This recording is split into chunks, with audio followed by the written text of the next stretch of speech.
ಹೇಳಿ ಬಿಟ್ಟಿಲ್ಲ. ಅದಷ್ಟೇ ಅಲ್ಲದೆ ಬಿಟ್ಟರೆ ಸಹ 1 ವಾರ ಬಿಡ್ತಾರ, ಆಮೇಲಿಂದ ಅದು ಬಂದು ಬಿಟ್ಟರೆ ಸಹ ಟೋಲ್ಗೇಟ್ ಹತ್ರ ಬಿಡ್ತಾರ.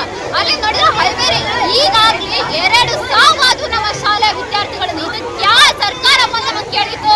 ಇಷ್ಟಾದ್ರೂ ಸಹ ನಮಗೆ ಬಸ್ ಬಿಡಾತಿಲ್ಲ. ನಮ್ಮ ಸರ್ಕಾರ ಕಣ್ಮುಚ್ಕೊಂಡು ನಿದ್ದೆ ಮಾಡೋದೈತ ಅಲ್ಲಿ.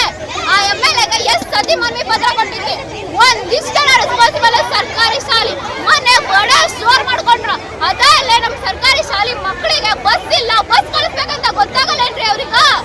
ಇಷ್ಟೆಲ್ಲ ಹೋರಾಟ ಮಾಡತ್ತೀವಿ, 2 ತಾಸು ಆತು, ಇನ್ನೂ ಆದ್ರೂ ಒಂದು ಅಧಿಕಾರಿ ಸಹ ಬಂದಿಲ್ಲ. ನಮ್ಮ ಸರ್ಕಾರ ಕೈ ಕಟ್ಕೊಂಡು ನಿದ್ದೆ ಮಾಡತೈತ್ರಿ. ಇಂಥ ಸರ್ಕಾರ ಬೇಕಾ ನಮಗ? ಬೇಕಾ ನಮ್ಗೆ ಇಂಥ ಸರ್ಕಾರ? ನಮಗೀಗ ಬಸ್ ಬೇಕು. ಎಷ್ಟೊತ್ತಿರೋ 4 ಬಸ್ ಸರ್ಕಾರಿ ಶಾಲೆ ಆದರ್ಶ ವಿದ್ಯಾಲಯಕ್ಕೆ ಬೇಕೇ ಬೇಕು.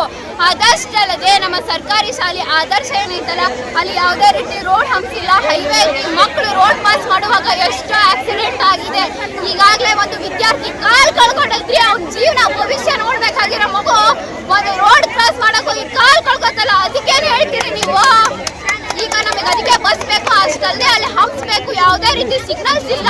Schools on go slow school ಅಂತ ಹೇಳಿ ಯಾವುದೇ ರೀತಿ ಸಿಗ್ನಲ್ಸ್ ಇಲ್ಲ. ಸೊ ನಮಗೆ ಸಿಗ್ನಲ್ಸ್ ಬೇಕು. ಅದಷ್ಟಲ್ಲದೆ ಇಂಥ ಬಿಸಿಲಾಗ, ಮಳೆಗ, ಚಳಿಯಾಗ ನಾವು ಕುಂದಿರ್ಬೇಕ್ರಿ ಅಲ್ಲಿ ಬಸ್ಸಿಗೆ ಕಾಯ್ಕೊಂಡು. 1 ತಾಸಲ್ಲ, 2 ತಾಸಲ್ಲ, 3-4 ತಾಸು ಗಂಟೆ ಕಾಯ್ಕೊಂಡು ನಾವು ಕುಂತ್ಕೋಬೇಕಲ್ಲಿ. ಅಲ್ಲಿ ನೆಟ್ಟಿಗೆ ನಮಗೊಂದು ಬಸ್ ಸ್ಟಾಪ್ ಇಲ್ಲ. ಒಂದು ತಗಡು ಹಾಕಿರೋ ನಮ್ಗೆ ಸರ್ಕಾರ ಕೊಟ್ಟೈತಿ, ಅದು ಇಲ್ಲ ರೀ. ಇಲ್ಲಿ ನೋಡಿದ್ರೆ ಇಂಥ ಬಸ್ ಸ್ಟಾಪ್ ಇಟ್ಕೊಂಡೈತಿ. ನಮಗೆ ಅಲ್ಲಿ ಸರ್ಕಾರಿ ಶಾಲೆಗಾಗಿ ಒಂದು ಬಸ್ ಸ್ಟ್ಯಾಂಡ್ ಮಾಡೋಕ್ಕೂ ಸಹ ಗತಿ ಇಲ್ಲಲ್ರಿ ನಮ್ಮ ಸರ್ಕಾರಕ್ಕೆ. ಮನವಿ ಪತ್ರ ಕೊಟ್ಟು ಕೊಟ್ಟು ಕೊಟ್ಟು ನಮ್ಮ ಶಾಲೆಗಿರೋ ಪೇಪರ್ ಖಾಲಿ ಆದ್ರೂ ನಮಗೆ ಅನ್ನೋ ತನಕ ಒಂದು ಬಸ್ ಬಿಟ್ಟಿಲ್ಲ. ಇದಕ್ಕೆ ನಮ್ಮ ಸರ್ಕಾರ ಏನ್ರಿ ಹೇಳುತ್ತಾ? ಇವತ್ತು MLAನು ಬರಬೇಕು ಬೆಂಗಳೂರಿಂದ. ಈ KSRTC ಡ್ರೈವರ್, KSRTC ಹೆಡ್ ಬರಬೇಕು. ಅಲ್ಲಿ ತನಕ ನಾವು ಪ್ರತಿಭಟನೆ ನೀಡಿದ್ದೀವಿ. ನಾವು ಮತ್ತೆ ಒಂದು